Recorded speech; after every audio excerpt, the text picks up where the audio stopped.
que es 30.000 hectáreas aproximadamente. Creemos nosotros 25 o 30.000 hectáreas es un lindo objetivo y no pasarnos de eso porque sería inmanejable.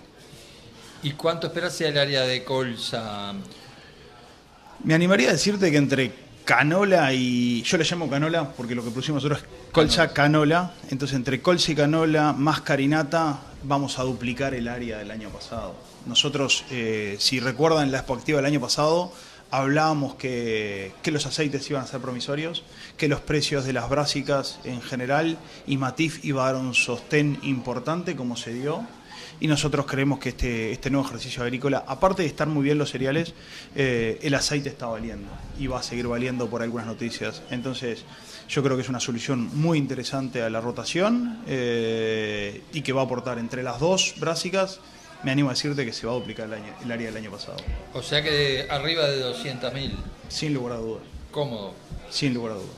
Bien. Tiene que dejarnos el tiempo sembrar y darse todas las tareas. Después el clima. Pero la intención juega, pero la es tremenda. intención. Y las noticias mundiales, las brásicas están respondiendo.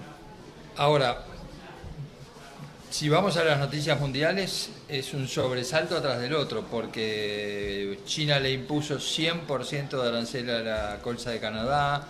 El 2 de abril aparentemente comienza una especie de arancelamiento generalizado en Estados Unidos. O sea que los canadienses van a tener problemas para mandar a China y problemas para mandar a Estados Unidos. ¿Cómo incide eso en el precio al productor de Uruguay? Sin lugar a dudas estamos con noticias en varios granos que nos están haciendo cambiar los flujos mundiales. A mí me gusta una frase mucho que es a río revuelto ganancia del pescador. Y Uruguay marcó un foco muy claro en canola hace ya 8 años, cuando Cargill también entró, que fue apuntar al mercado de Europa. Eso no es en vano, Eduardo. Ese es el mercado que mejor paga. Es el mercado que mejor paga el no transgénico, que tiene una prima de 50, 60 dólares arriba del transgénico. Es un mercado que Uruguay le sirve bien porque estamos relativamente cerca y podemos suministrar canola cuando otros mercados no. O sea, producimos contrastación, como quien dice. Y hemos cumplido y hemos manejado muy bien los límites máximos de residuos. O sea, todo ese trabajo hecho, que pasito a pasito se fue creando la imagen de Uruguay como proveedor de canola, que es arduo, es detallista, nos ha posicionado muy bien.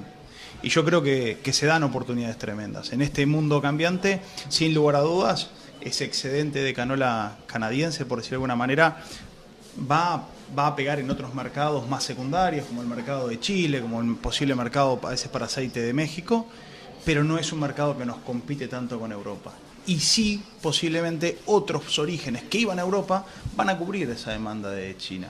Entonces, seguramente sigamos teniendo precios buenos en Matif, que en definitiva reflejan los precios de nuestra canola, que van a acompañar esto. O sea, con las noticias que tenemos hoy, nosotros somos muy alentadores en el precio de Matif. Se suma a eso que se ha fortalecido el euro, ¿no? Por supuesto, tenemos un fortalecimiento del euro que pega 1 a 1 en el precio que nosotros recibimos.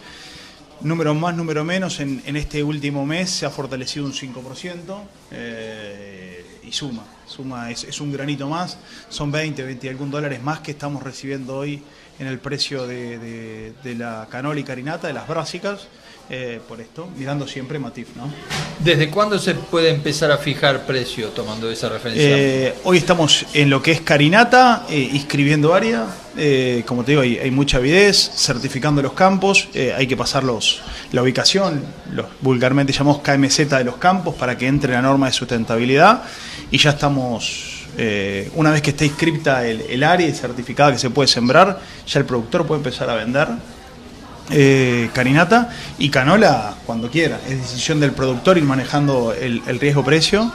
Y algo que está muy bueno, que también nos han llamado mucho, es toda la paleta de soluciones de riesgo-precio de Cargill van a estar para canola y para carinata. O sea, coberturas de piso, techo, acumuladores. O sea, hoy ya uno puede poner un piso en Matif pensando en canola y o carinata. Bien. Respecto a las certificaciones, hay que mandar los KMZ, digamos, el mapa de la chacra, y tiene que cumplir que con libre de deforestación por cuántos años. Exactamente, es muy parecido a otras normas europeas, tiene que ser libre de deforestación del 2008 para acá. La realidad que gran parte de la zona agrícola nuestra entra en eso, diría que la mayoría, tiene que cumplir de no sembrarse en áreas protegidas o que sean reservorios de algo de fauna nativa, y después algo de información durante el cultivo de productos aplicados, dosis de fertilizante, más bien pensando en las emisiones de CO2, porque esto viene a ser un biocombustible, por decirlo de alguna manera, que viene a ayudarnos en la huella de carbono también. Y luego el tema de residuos, o sea, imagino que paraquat, diquat prohibidos. Paraquat prohibido, y la realidad que cualquier agroquímico que esté registrado para canola se puede usar, en canola es igual que la norma europea para canola. Paraquat no está registrado, no se puede usar en canola, no se puede usar en carinata, tampoco se puede usar en soja. Tenemos temas con aloxifob, 2,4-D, la lista es muy clara, pero sí hay que tener mucho cuidado en eso, como con algún fungicida, porque es lo que ha marcado la credibilidad de Uruguay como origen, ¿no? O sea, esto que ha vivido Uruguay en canola y ahora lo va a vivir en carinata, es porque estamos haciendo las cosas bien. ¿Cómo ven ustedes el tema tecnológico en colza, canola y en carinata, en el sentido de es un cultivo nuevo, a veces hay un costo de aprendizaje, hay un soporte de INEA suficiente, hay un potencial de rendimiento todavía, se puede pensar en cruzar los 2.000 kilos con distancia en rendimiento? Mirá, la realidad es que cuando empezamos a trabajar hace ya 8 años con canola era un tema que nos preocupaba un poco, hasta el proceso de cosecha nos preocupaba y trabajamos mucho con lo que hacía Canadá en ese sentido. Yo creo que Uruguay ha avanzado mucho y ha aprendido mucho. En parte por la investigación, pero mucho por la comunidad de productores, que sin lugar a dudas es una comunidad que comparte mucho las buenas prácticas de manejo. Entonces, cada uno escucha cada vez más cómo hacer frente a dificultades. Las heladas a inicio del ciclo, con algún manejo del rastrojo, las capacidades de cosecha, los métodos de cosecha, los cabezales de cosecha. Hoy me animaría a decirte que en lo que es maquinaria y prácticas de manejo, Uruguay está muy bien posicionado.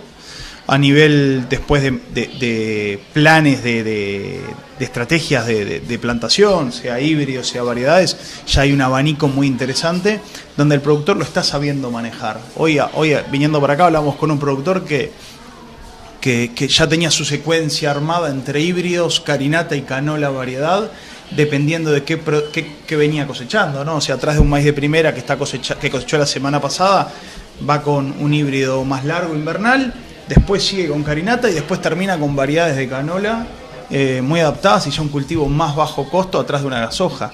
Y eso de verdad que para los que trabajamos en esto, brindar esa paleta de soluciones al cliente es sin lugar a dudas un orgullo. Bien, pero en una agenda de crecimiento, ¿no? Si miramos 2030, Uruguay va a seguir creciendo en área. Tú decías, mejor que crecer en serrucho, crecer establemente. ¿Qué imaginás de acá 5 años en oleaginosas de invierno en Uruguay?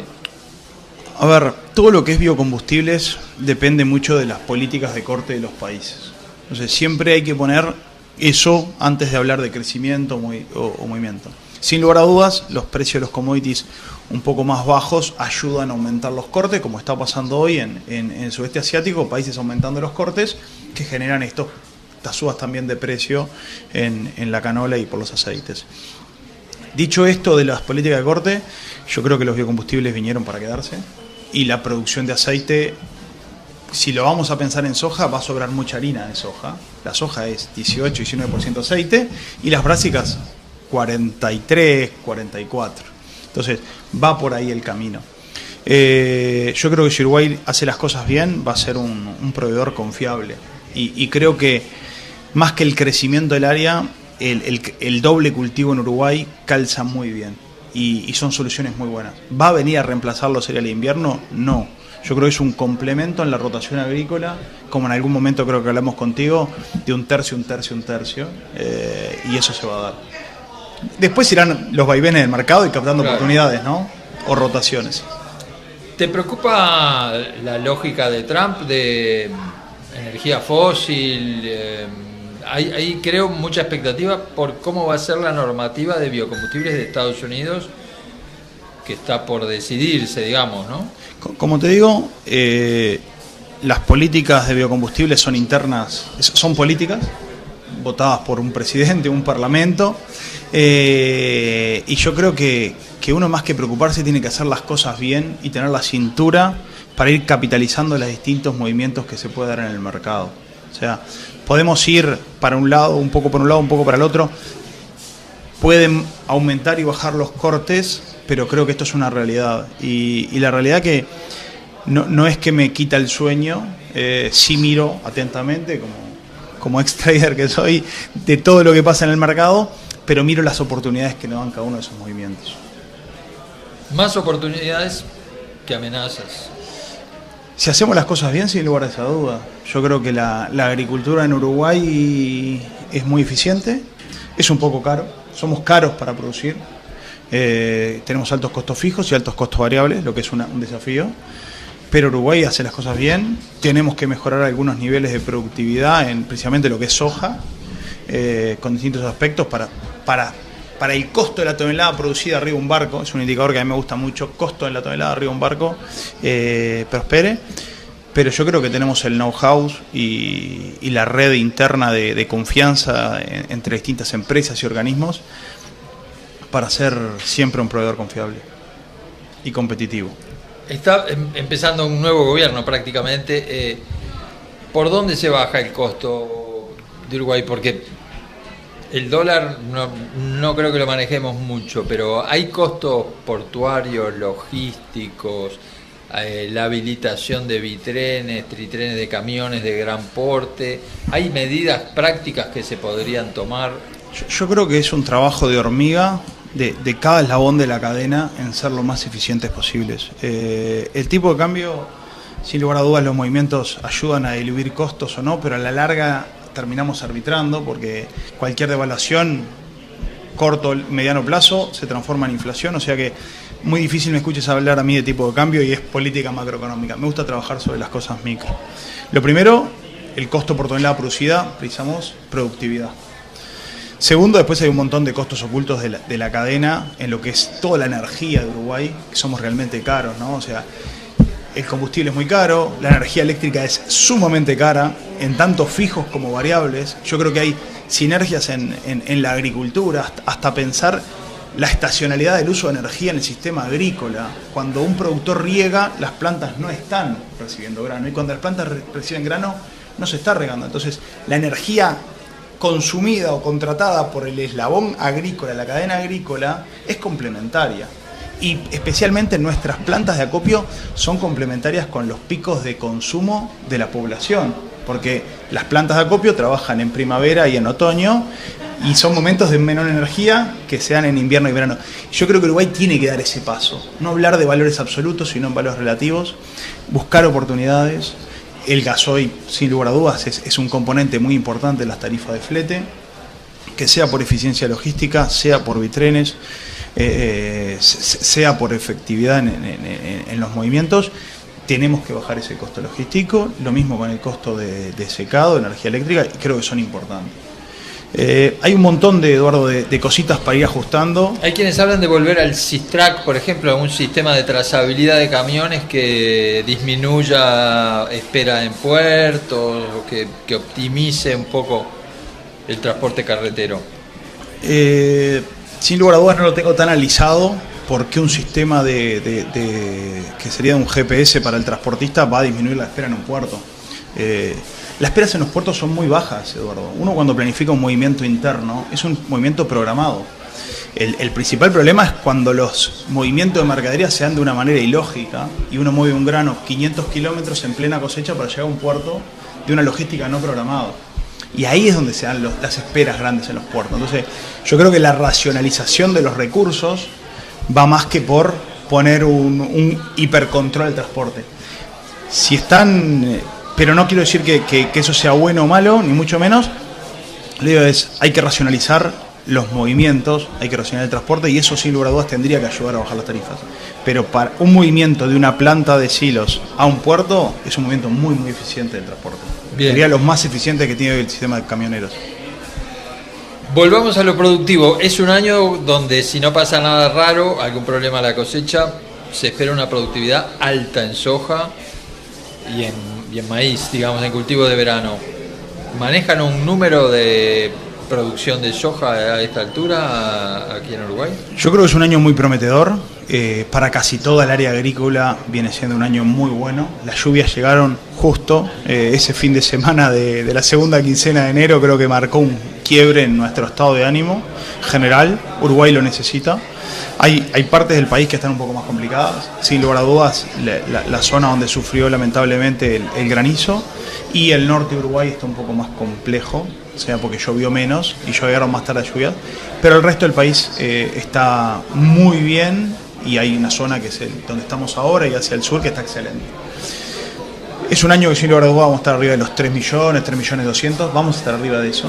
Pero bueno, hay que cosechar, hay que meter las máquinas, como decimos siempre, y hay que ver. Los pronósticos de clima son interesantes porque llueve la semana que viene y después empiezan a mermar un poco las lluvias, pero va a ser una cosecha más tarde de lo normal, que se va a ir a mayo. Las cosechas de mayo son más trabajosas porque son menos horas de luz, son más largas, son un poquito más húmedas. Va a ser una zafra interesante, pero que nos va a dar trabajo del lindo, ¿no? ¿Qué número me dijiste? Arriba de 3.200.000. Arriba de 3.200.000. Me animaría a decirte que más cerca de 3.3 deberíamos estar. ¿Y qué esperas con las primas? Porque con todo este lío, Estados Unidos, China, o sea, ¿podemos tener un premio por estar fuera de esa batalla? A ver, ya vienen mejorando sustancialmente las primas, ¿no? O sea, pasamos de un momento donde no nos atendían el teléfono cuando queríamos vender soja. Ahora un momento que, no te voy a decir que nos están llamando desesperados, pero por lo menos hay una conversación de que la soja uruguaya empieza a fluir. Sin lugar a dudas, los niveles de precio todavía no son los que el productor espera, y eso hace que no haya nivel de ventas para seguir poniendo logística de barcos, pero las primas ya mejoraron.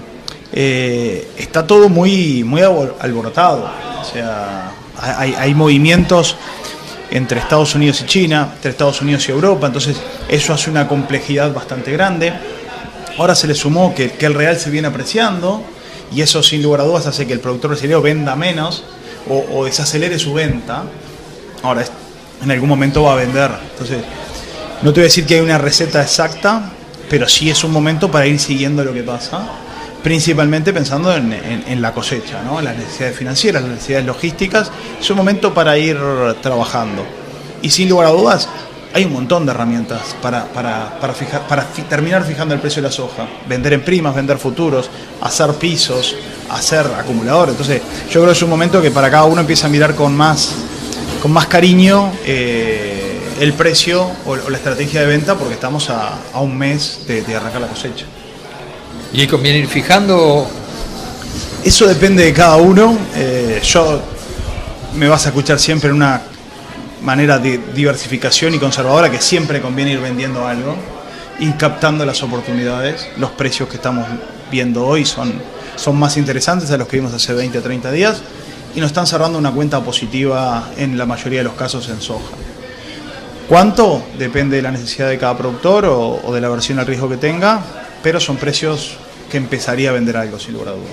Hay otro factor que puede empezar a incidir, que es poca agua en Estados Unidos, ¿no? Hay una cierta preocupación por faltante de agua cuando está recién empezando el partido. Bueno, ¿cómo lo ven ustedes? Es un factor más. También está pasando ruidos en Europa del Este con las siembras de los cultivos de invierno. O sea, hay noticias más que las siembras de los estados, los cultivos de invierno, precisamente en Rusia, hay noticias que nos ponen un poquito mejor.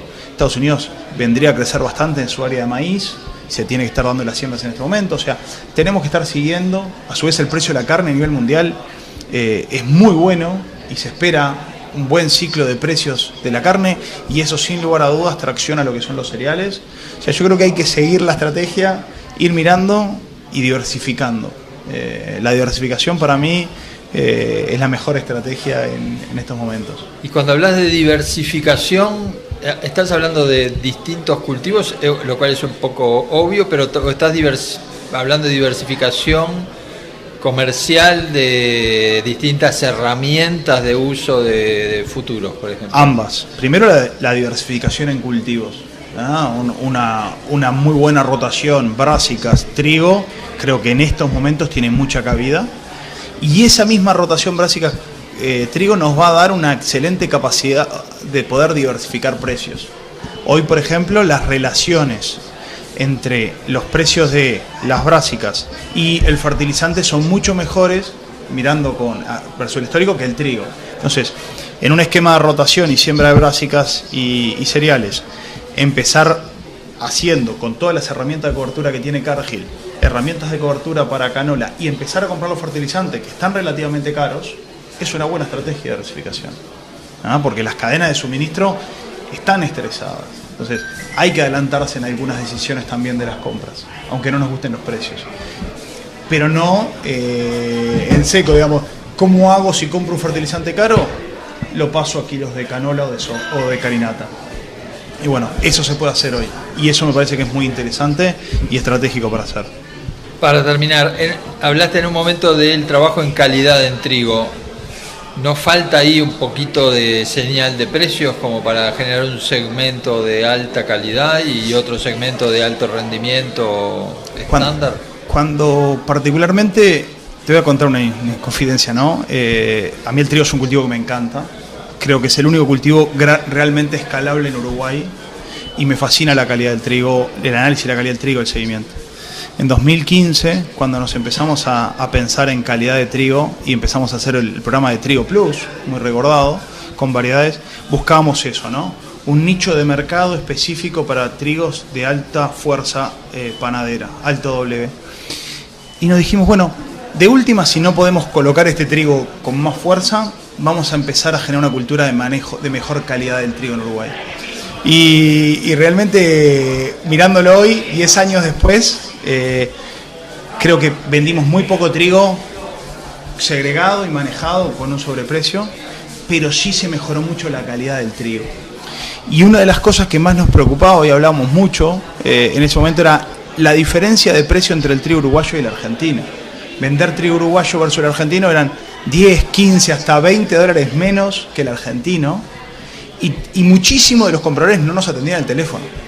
Los últimos 3 años no viene pasando eso, Eduardo, y eso se da por el camino que ha recorrido Uruguay. Capaz que no tenemos un trigo distinto como lo puede tener Canadá, como lo puede tener Europa, que son ambientes más templados, pero sí hoy competimos de igual a igual, o hasta en momentos puntuales o con molinos puntuales, mejor que el argentino. Nos pasa que nos dicen, queremos trigo uruguayo y no argentino. Eso, sin lugar a dudas, para los que trabajamos en la calidad de trigo, es un halago. La mesa tecnológica de trigo viene trabajando mucho con el programa de trigo. Y a su vez, las prácticas agrícolas, principalmente la fertilización nitrogenada, nos levantó el rendimiento, pero también la proteína. Tenemos un mercado del sur de África que nos compra, que antes no nos compraba por proteína. Y esos son $15-20 más que estamos viendo en el precio del trigo hoy, que si seguiríamos produciendo trigos de 11,5 de proteína. Sur de África. Sur de África. Es un destino interesante.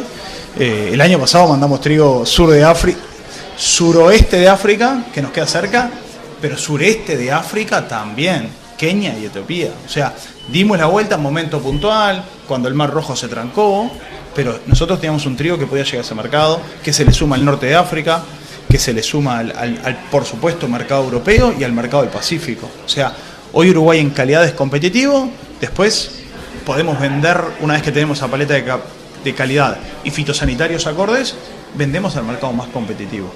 Suroeste de África es Namibia, Sudáfrica mismo, es Angola. Se me fue el país de la cabeza ahora, pero es...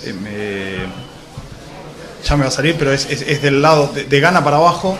Toda esa zona es un mercado bastante interesante para nosotros, y el norte de África, Argelia, sin lugar a dudas, es un mercado que...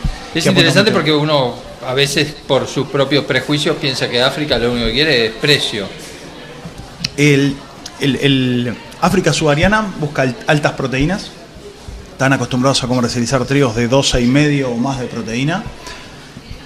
África contra el Mediterráneo, con una cultura más francesa, son trigos ya con niveles de proteína más abajo, pero con requerimientos, principalmente lo que es dañado, picado por algunos insectos, realmente trabajosos, que hay que segregar mucho en la originación, pero que llegamos. O sea, hay una certificación para mandar a Argelia donde vienen inspectores a controlar los embarques de Uruguay, pero es un mercado que si hacemos las cosas bien, como en Cargill lo estamos haciendo, bastante consolidado. Ese es un mercado menos exigente en proteína, con más exigencia de inocuidad.